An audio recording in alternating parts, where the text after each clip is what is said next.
Good morning to you all.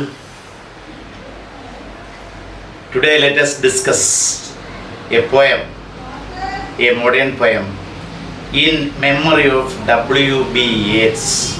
In memory of W.B. Yeats, William Butler Yeats, the famous Irish poet, the poet of Ireland. The poem is written by W.H.AUDEN. W.H.AUDEN, A-U-D-E-N, Auden.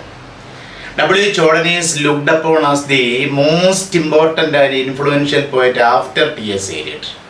നമ്മുടെ modern പോയിറ്റായ TS. Elliot കഴിഞ്ഞാൽ ഏറ്റവും സ്വാധീനശേഷിയുള്ള ഏറ്റവും സുപ്രധാന കവിയായിരുന്നു W.H.AUDEN. W.H.AUDEN is looked upon as the most important and influential poet after T.S. Eliot. He was in every way the leading poet of the 1930s. He was in every inch, or he was in every way the leading, the most important poet of the 1930s. 1930കളിൽ നോക്കിയാൽ എല്ലാ രീതിയിലും പ്രമുഖനായ ഒരു കവിയായിരുന്നു, leading പോയിറ്റായിരുന്നു W.H.AUDEN. The celebrated English magazine New Verse, അന്നത്തെ കാലത്ത് ഒരു പ്രശസ്തമായ ഇംഗ്ലീഷ് മാഗസീനായിരുന്നു New Verse brought out a special edition, special Auden number, special edition or special Auden number. ഈ ന്യൂ വേഴ്സ് എന്ന് പറയുന്ന മാഗസിൻ അന്ന് W.H.AUDEൻ്റെ കൃതികളെയും അദ്ദേഹത്തിൻ്റെ കവിതകളുടെ നിരൂപണങ്ങളെയും കുറിച്ച് മാത്രം W.H.AUDEനെ കുറിച്ച് മാത്രം ഒരു ലക്കമിറക്കി new verse.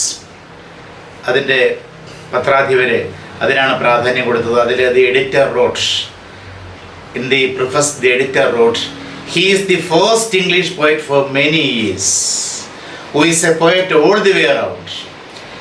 So the editor were, he is the first English poet for many years. അനേക വർഷക്കാലം ഒരു നല്ലൊരു കവിയായി തുടർന്ന ഒരു വ്യക്തിത്വമായിരുന്നു അദ്ദേഹം. He is a poet all his way around.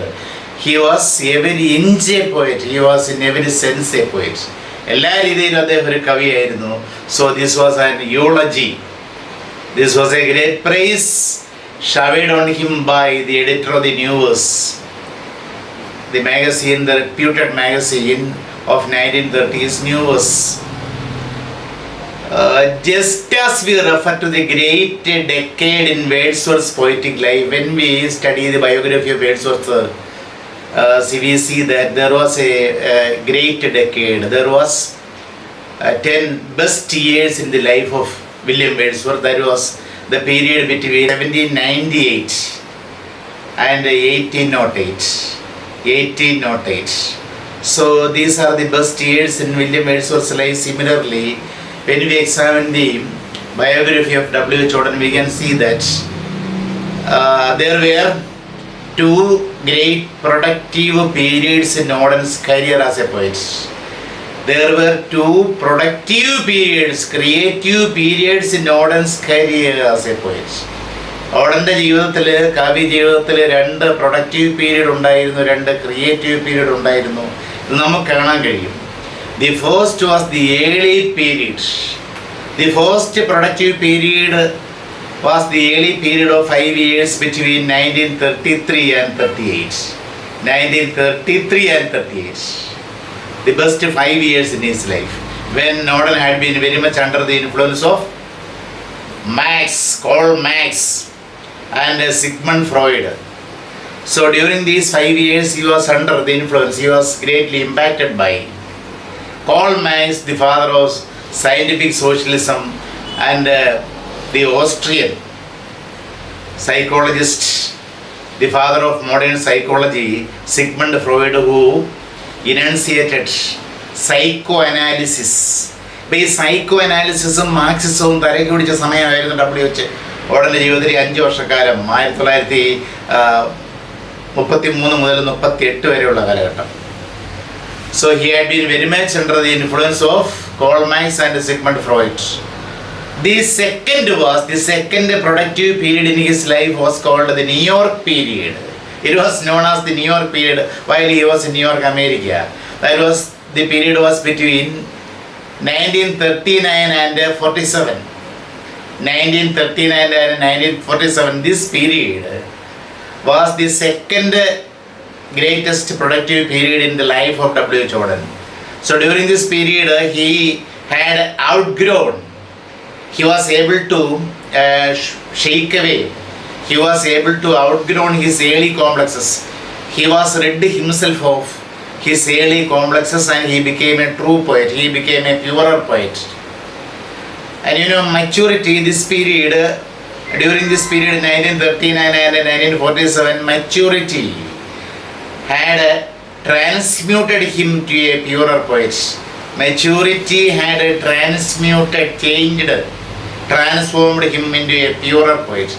ഈ കാലയളവിൽ 1939 ലോകയുദ്ധം തുടങ്ങിയ വർഷമാണ്. 39 മുതൽ 47 വരെയുള്ള ആ കാലയളവിൽ അദ്ദേഹത്തിന് മാനസികമായി പാകത ഉണ്ടായി. He was also able to rid of his early complexes in life.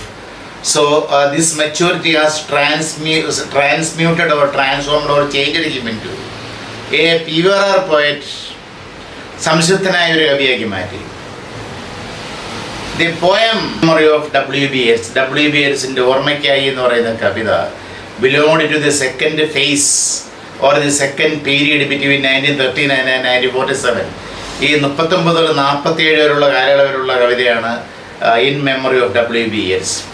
In fact, when we examine the poem critically, we can see that it was the first flush of new intellectual dawn. This poem marked the first flush. Flush means coming or flowing out. The first flowing out or flushing of a new intellectual dawn. പുതിയ ഒരു ബൗദ്ധികമായ ഒരു ഉദയത്തിന് തുടക്കം കുറിച്ചതായിരുന്നു ഈ കവിത In Memory of W.B.YEATS. Then W.H.AUDEN's poem In Memory of W.B.YEATS is on the death of Yeats. W.B.YEATSന്റെ ഓർമ്മയ്ക്കായിട്ടെന്നല്ലേ, W.B.YEATSന്റെ മരണത്തെക്കുറിച്ചാണ് ഇത്. It is an elegy. It is an elegy in a very loose sense. Elegy എന്ന് പറയാം ഒരു പ്രിയപ്പെട്ട ആളുടെ അല്ലെങ്കിൽ ഒരു പോപ്പുലറായ ആളുടെ മരണത്തെക്കുറിച്ചുള്ള ഒരു കവിത ആയതുകൊണ്ട് എലിജി എന്ന് വിളിക്കുക. It is a poem of lamentation. It is a mournful song in the sense that it describes the death of a poet, a fellow poet.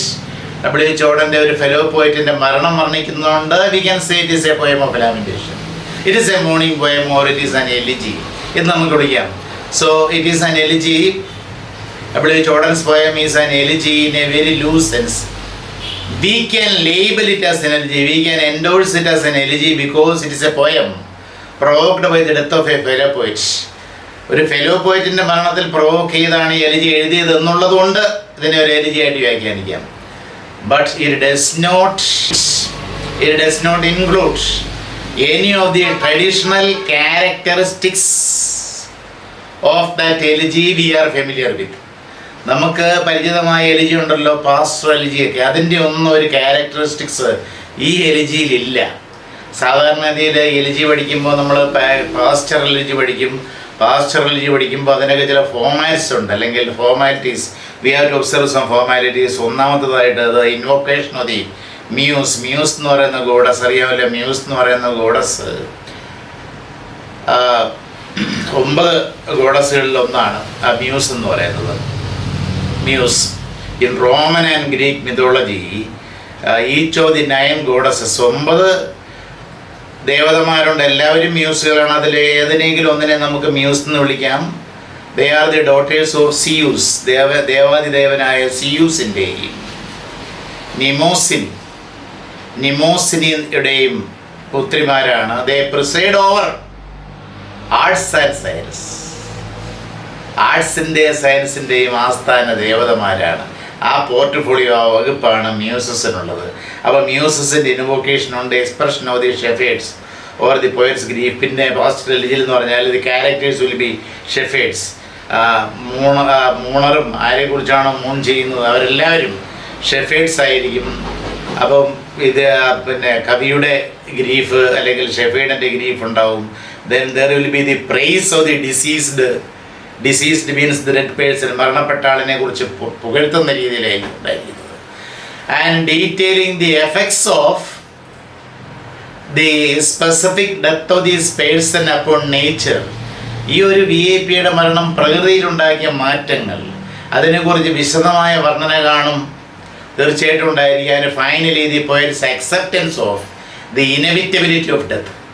അവസാനം മരണത്തിൻ്റെ അനിവാര്യതയെ കവി സ്വീകരിക്കുന്നതും മരണം സുനിശ്ചിതമാണ്, the end of life is death, death is inevitable എന്നുള്ള കാര്യം സ്വീകരിക്കുന്നത് കാണും. And this poem in memory of W.B.YEATS does not observe any of these traditional characteristics or characteristic features of an elegy. എലിജിയുടെ ഒരു ഫീച്ചേഴ്സും ഇതിലില്ല. ആകപ്പാടെ പ്രകൃതിയെക്കുറിച്ച് പറയുന്നത് തണുപ്പ് സീസൺ ആയതോടെ ജാനുവരിയിലായിരുന്നു നമ്മുടെ W.B.YEATS മരിച്ചത്. It was a cold season, തണുത്തുറഞ്ഞിരുന്നു, പ്രകൃതിക്കാകെ തണുപ്പായിരുന്നു, അങ്ങനെയുള്ള കാര്യം മാത്രമേ പറയുന്നുള്ളൂ, മറ്റൊന്നും പറയുന്നില്ല. അപ്പം നമുക്കറിയാവുന്ന എലിജീസിൽ നിന്നും വ്യത്യസ്തമായൊരു എലിജിയാണ് ഇതൊരു. എലിജി എന്ന് പേര് പറഞ്ഞുകൊണ്ട് he reflex the poet reflex his various thoughts, അദ്ദേഹത്തിൻ്റെ പല ചിന്ത.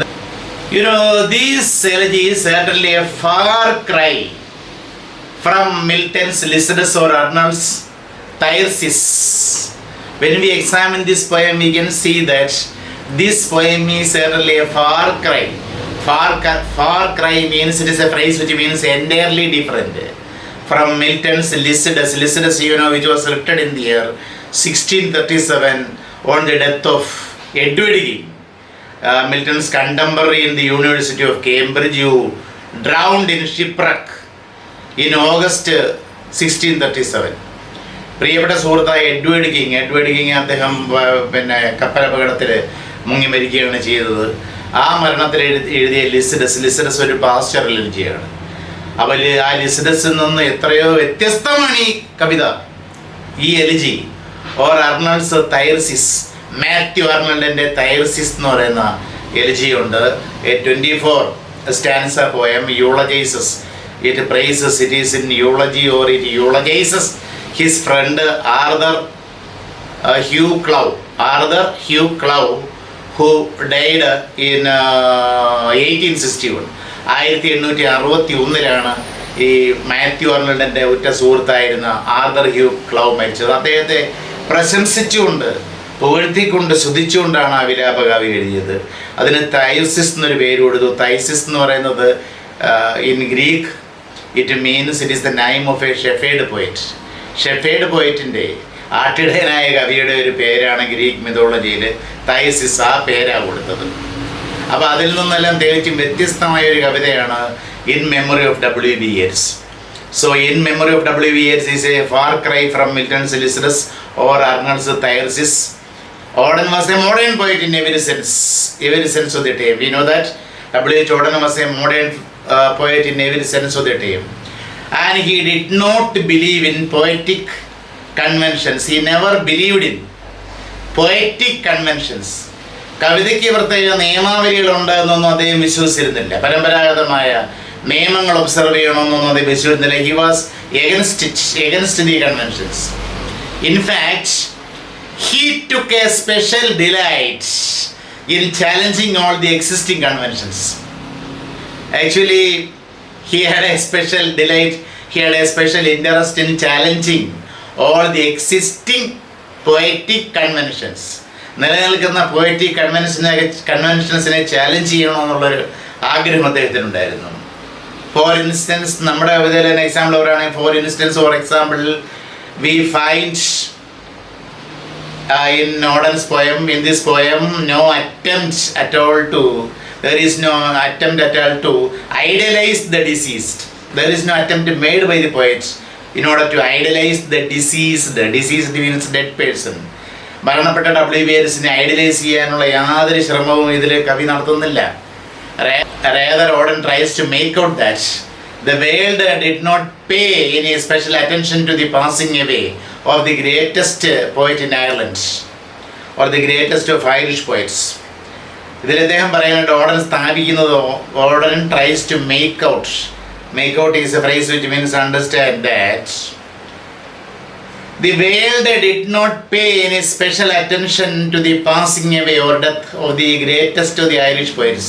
അയർലൻഡിലെ ഏറ്റവും സുപ്രധാന കവികളിൽ ഒരാളായിരുന്ന, അല്ലെങ്കിൽ ഏറ്റവും മഹാനായ കവിയായിരുന്ന W.B.YEATSന്റെ നിര്യാണത്തിൽ ഈ ലോകം പ്രത്യേകിച്ചൊരു അറ്റൻഷനും കൊടുത്തില്ല.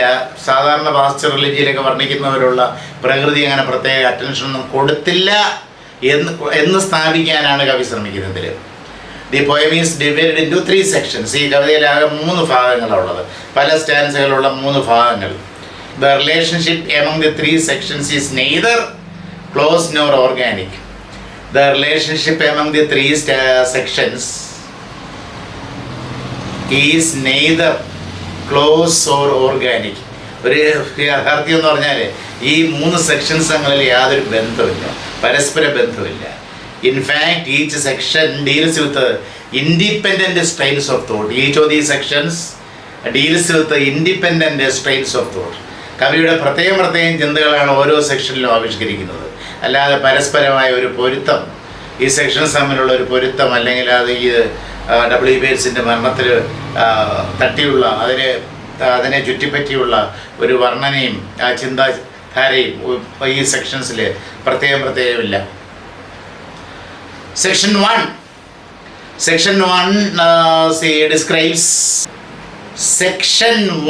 describes in a dramatic setting, in a dramatic background, the death of Yeats.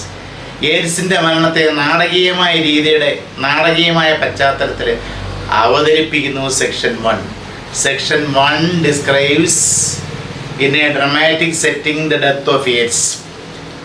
It was the dead winter. It was the dead winter when the brooks were frozen and the airports appeared deserted. It was the dead of winter. You know, W.B.YEATS was dead. He passed away on January 28th, 1939. 39 January 28-നാണ്. January മാസം എന്ന് പറഞ്ഞാൽ കൊടും തണുപ്പിൻ്റെ കാലഘട്ടമാണ്. അതുകൊണ്ട് തന്നെ his death was in the midst of the dead of winter, when the brooks were frozen. All the streams were frozen. നദികളിലെ അരുവികളിലെ എല്ലാം വെള്ളം എന്ത് ചെയ്തു? ഫ്രോസനായി, അങ്ങ് തണുത്തുറഞ്ഞു പോയി. And the airports appeared deserted. Modern poet ആയതുകൊണ്ട് എയർപോർട്ട്സിൻ്റെ കാര്യം പറയുന്നത്. Airports, you know, all the planes were grounded. They did not fly. They were not able to make their flights. അതുകൊണ്ട് തന്നെ പാസഞ്ചേഴ്സില്ല എയർപോർട്ട്സിലൊന്നും തണുപ്പ് കാലമായതുകൊണ്ട്. അതുകൊണ്ട് ഈ വിമാനങ്ങൾ മഞ്ഞ് മൂടിയ മേഘാവൃതമായ ആകാശത്തിലൂടെ വിമാനങ്ങൾക്ക് പറക്കാൻ കഴിയാത്തതുകൊണ്ട് there were no flights, or the airports appeared quite lonely, deserted by people. Then all instruments agreed that, all agencies agreed that the day of his death was a dark, cold day. The day of the death of W.B.YEATS was a dark, cold day, but the death of Yeats did not affect in any way the order of things. However, the death of W.B.YEATS did not affect in any way the order of things. കാര്യങ്ങളുടെ ഒന്നും ഓർഡറിനെ ഒരു തരത്തിലും ബാധിച്ചില്ല. മറ്റ് എലിജീസിലൊക്കെ പറയുന്നത് എല്ലാ ആകപ്പാടെ വൃക്ഷങ്ങൾ പോലും ഇലകൾ പോലും കരയുന്നു, അതിൽ മഴത്തുള്ളികൾ വീഴുന്നത് കാണുമ്പോൾ ഇലകൾ കരയുന്നതായിട്ടാണ് കവികൾ ഏൽപ്പിക്കുന്നത്. ഇവിടെയാണെന്നുണ്ടെങ്കിൽ the death of Yeats did not affect in any way the order of things. കാര്യങ്ങളെ ഒരു തരത്തിലും ബാധിച്ചില്ല. The wolves continued to run through the evergreen forest. The cruel wolves continued to run through the evergreen forest. നല്ല ഹരിതഭംഗിയുള്ള ഫോറസ്റ്റിലൂടെ wolves ഓരിയിട്ടുകൊണ്ട് ചാടി പായുന്നുണ്ടായിരുന്നു. The peasant river mean river which runs through village areas, the river which runs through countryside. ജനങ്ങൾക്ക് അല്ലെങ്കിൽ കർഷകർക്ക് ജലസേചനം നൽകുന്ന peasant river, ഗ്രാമപ്രദേശത്ത് ഒഴുകുന്ന river. The peasant river to went on its way unmindful of what has happened in another corner of the world. ഈ ലോകത്തിൻ്റെ ഒരു ഭാഗത്തൊരു മരണം സംഭവിച്ചിരിക്കുന്നു. പ്രശസ്തനായ ഐറിഷ് പോയിട്ട് W.B.YEATS മരിച്ചിരിക്കുന്നു. അതൊന്നും ഈ നദിക്കും പ്രശ്നമില്ല. ഈ ഗ്രാമത്തെ തഴുകി ഒഴുകി നീങ്ങുന്ന നദി പോലും അതിൻ്റെ ഈ പ്രയാണത്തിന് വിഘ്നം വരുത്താതെ തന്നെ ഒഴുകുന്നുണ്ടായിരുന്നു. It was unmindful. It did not care about the death of a person in another corner of the world. The peasant river too went on its way unmindful of what has happened in another corner of the world. എന്താണ് സംഭവിച്ചതെന്ന് അവയ്ക്ക് അറിയണ്ട, നദിക്ക് അറിയണ്ട, വൂൾസിനും അറിയണ്ട. അപ്പോൾ എന്ന് പറഞ്ഞാൽ the death of W.B.YEATS did not affect the course of things anyway ഒരു രീതിയിലും എന്ത് ചെയ്തില്ല, ബാധിച്ചില്ല എന്നുള്ളത്. At this stage introduces a bold new idea. In section 1, Auden introduces a bold new idea which can almost be described as the central theme of the poem. ഒരു ധീരമായ ഒരു ആശയം മുന്നോട്ട് വയ്ക്കുന്നു. ഈ ധീരമായ ആശയത്തെ നമുക്ക് വേണമെങ്കിൽ ഈ കവിതയുടെ, ഈ എലിജിയുടെ സെൻട്രൽ ഐഡിയ ആയിട്ട് വ്യാഖ്യാനിക്കാം, വിവരിക്കാം. Auden at this stage introduces a bold new idea which can almost be considered as the central theme of the poem. Auden observes the course of his feeling failed. Now he is dead and lying cold in the grave. So the courses of his feelings are failed. The feelings are dead. Now he became his admirers. Now he has become the asset of the admirers. The person's body, dead body, transforms in the graveyard. Similarly, after the poet's death, his works will be discussed and criticized by the readers and critics. So after death, the poet became his admirers. His admirers or his fans or his readers consider him. He is what his readers look upon. മരിച്ച dead body കുഴിമാടത്തിലെത്തുമ്പോൾ അതിന് മാറ്റം ഉണ്ടാകുന്ന, ഒരു പരിവർത്തനം ഉണ്ടാകുന്നു. അതുപോലെ കവിക്കും മാറ്റം ഉണ്ടാകുന്നു. മരണപ്പെട്ട് കഴിഞ്ഞാൽ കവി പിന്നെ ആരാധകരുടേതാണ്. ആരാധകർ വിമർശിക്കും, അവർ പുതിയ പുതിയ അർത്ഥങ്ങൾ കണ്ടെത്തും, അദ്ദേഹത്തിൻ്റെ കവിതയിൽ പുതിയ പുതിയ ആശയങ്ങൾ കണ്ടെത്തും. അങ്ങനെ പോകും. ചിലർ നിശിതമായി വിമർശിക്കും, ചിലർ പ്രശംസിക്കും. അങ്ങനെയാണ്, ആരാധകരുടേതാണ് മരിച്ചു കഴിഞ്ഞാൽ പിന്നെ. Auden explains and develops the idea in the next stanza. ഈ ഒരു കാര്യം അടുത്ത സ്റ്റാൻസയിൽ, രണ്ടാമത്തെ ഈ സെക്ഷനിലെ രണ്ടാമത്തെ സ്റ്റാൻസയിൽ വിശദീകരിക്കുന്നുണ്ട്. Auden explains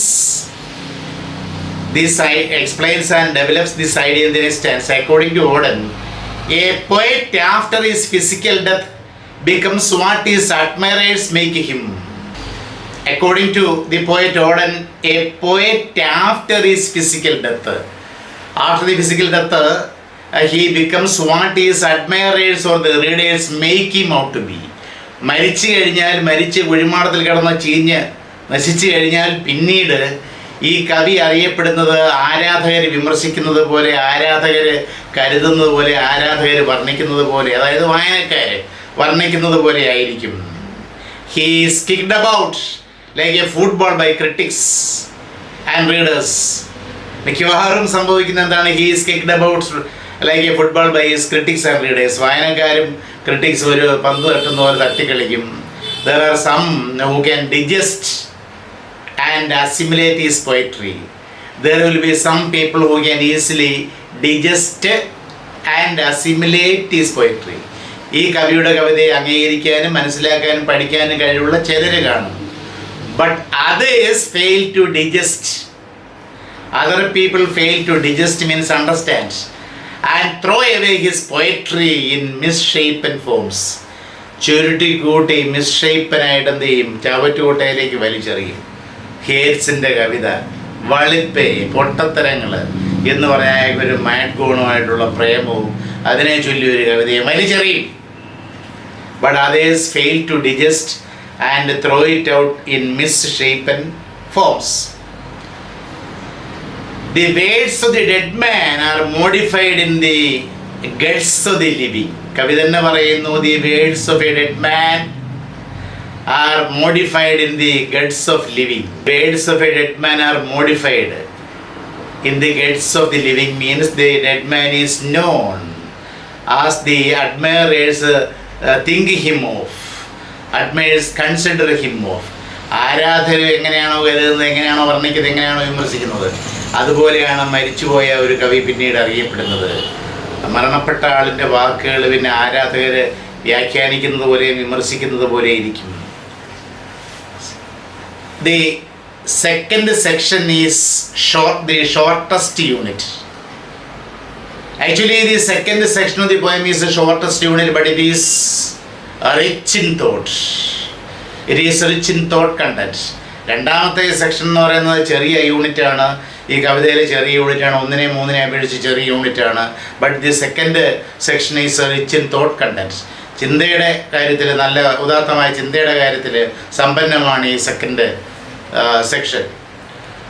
so it presents, the second section presents Auden's views on the relationship between art and society or artist and the society. It presents Auden's views on the relationship between the artist and the society. സമൂഹവും ആർട്ടിസ്റ്റും തമ്മിലുള്ള ബന്ധം എന്താണെന്നതിനെ കുറിച്ചുള്ള ഓർഡൻ്റെ കാഴ്ചപ്പാടുകൾ അവതരിപ്പിക്കുന്ന ഒരു സെക്ഷനാണ് രണ്ടാമത്തെ section.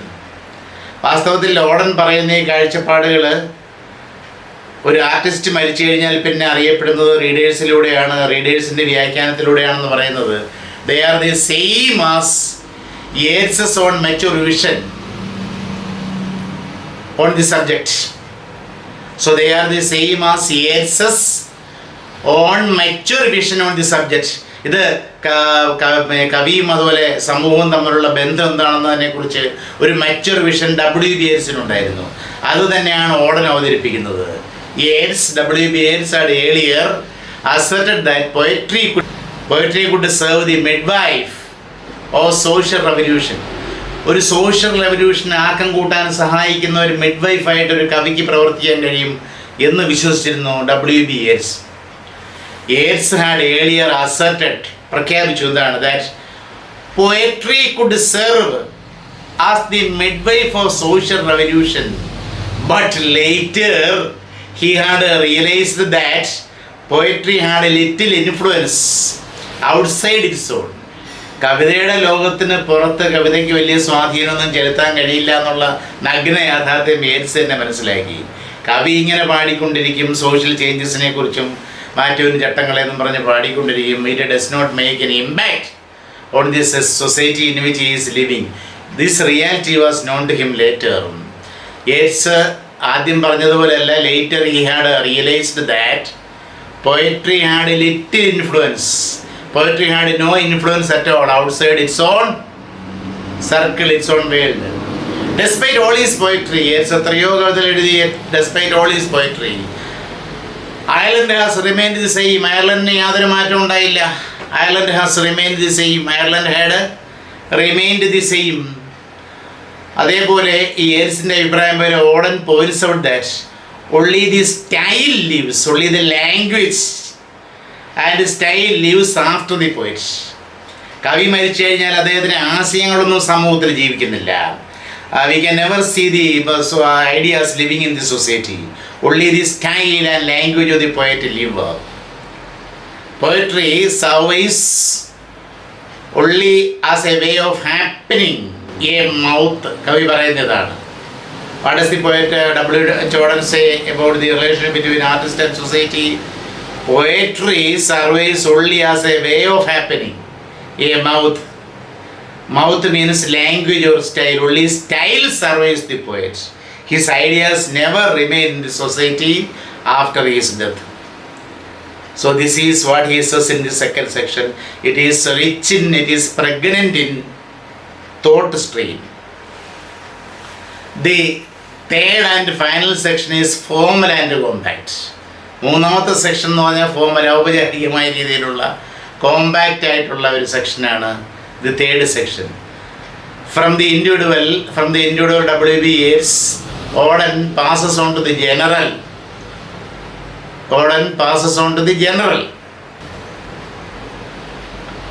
W.H.AUDEN describes that time which is indifferent to physical beauty and character worships language. Auden points out that time destroys everything. Time is quite indifferent to physical beauty and character, but it worships language. Language means style or language of the poet. ഒരു പോയിറ്റിൻ്റെ ലാംഗ്വേജിനെ അല്ലെങ്കിൽ സ്റ്റൈലിനെ സമയം ആരാധിക്കുന്നു. Time preserves it. എല്ലാത്തിനെയും നശിപ്പിക്കുന്ന, നമ്മുടെ ഓടോണെ ഗ്രീഷ്ണി പഠിച്ചതുപോലെ എല്ലാത്തിനെയും നശിപ്പിക്കുന്ന ഈ കാലം ഒരു കവിയുടെ ലാംഗ്വേജിനെയും സ്റ്റൈലിനെയും പ്രിസർവ് ചെയ്യുന്നു. time which destroys everything in the world, preserves the language of the poet. So time which is indifferent to the physical beauty of or character worships language. Language എന്ന് പറഞ്ഞാൽ style of the poet. For example, time has forgiven Kipling for his imperialist views or colonialist views, because he wrote so well. നമുക്കറിയാലോ Rudyard Kipling, he was a famous Edwardian poet and novelist. ആയിരുന്നു. He was a colonialist, സാമ്രാജ്യത്വവാദിയായിരുന്നു അദ്ദേഹം. He had his imperialistic views in his poems. അപ്പോൾ അങ്ങനെയാണെങ്കിലും കാലം അദ്ദേഹത്തിൻ്റെ ശൈലിയെ ആരാധിച്ചു. അദ്ദേഹത്തിൻ്റെ imperialist വ്യൂസിന് മാപ്പ് കൊടുത്തു കാലം. എന്തുകൊണ്ട്? Because he was a poet who wrote well. നന്നായി കവിത എഴുതിയ, നല്ല സ്റ്റൈലിൽ കവിത എഴുതിയ ആളാണ്. Time has forgiven Rudyard Kipling for his imperialistic or colonialist views because he wrote so well. Then the second half of the third section, രണ്ടാം ഭാഗം, the second half of the third section deals with the imminence of another world war. The second half of the third section deals with the imminence, the coming close of another world war. മറ്റൊരു ലോകയുദ്ധം, മറ്റൊരു ലോക മഹായുദ്ധം ആസന്നമായി അതാ പ്രതിപാദിക്കുന്നു. 39 മുതൽ 45 വരെ ആയിരുന്നല്ലോ. അപ്പം 39 ഈ കവിത എഴുതുന്നത്. അപ്പോൾ കവിത എഴുതുന്ന സമയത്ത് യേറ്റ്സിൻ്റെ ഈ മരണസമയത്ത് W.B. YEATS മരിച്ചത് 1939 ജാനുവരി മാസം 28 ആ സമയത്ത് അവർ യുദ്ധത്തിൻ്റെ കാറും കോളും എല്ലാം ആകാശത്ത് നിറയുന്ന കാലഘട്ടമായിരുന്നു. So it was the imminence coming of another world war. W.B. YEATS died in 1939 and the clouds of World War have thickened the skies of Europe that time. പാരമ്പര്യമായി പറഞ്ഞാൽ Yeats died in the year 1939 and the clouds of war have thickened.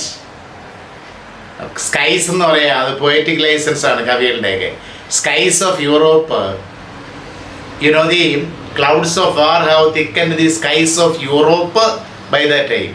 39 ആയപ്പോഴത്തേക്കും രണ്ടാം ലോക യുദ്ധത്തിൻ്റെ കാറും കോളും എല്ലാം ആകാശത്ത് മൂടിക്കഴിഞ്ഞിരുന്നു. The dogs of Europe had started barking. W.H.AUDEN പറയുന്നത് the dogs of Europe had started barking.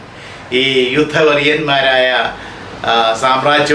സാമ്രാജ്യത്വവാദികളായ ജർമ്മനിയും ഇറ്റലിയും അങ്ങനെയുള്ള പട്ടികളെല്ലാം കുരയ്ക്കാൻ തുടങ്ങിയെന്നാണ് പറയുന്നത്. The dogs of Europe. The dogs of Europe had started barking. But poets like Yeats had taught the world to sing even the human unsuccesses, failures. Yeats പറഞ്ഞത് മനുഷ്യൻ പരാജയപ്പെട്ടാലും പരാജയങ്ങളെ സ്തുതിക്കുവാൻ ആവശ്യപ്പെട്ടത്. യേറ്റ്സിന് അദ്ദേഹത്തിൻ്റെ ഏറ്റവും മഹത്തായ പ്രണയത്തിൽ പരാജയപ്പെട്ട ആളാണല്ലോ, മാഡ്ഗോണുമായുള്ള പ്രണയത്തിൽ.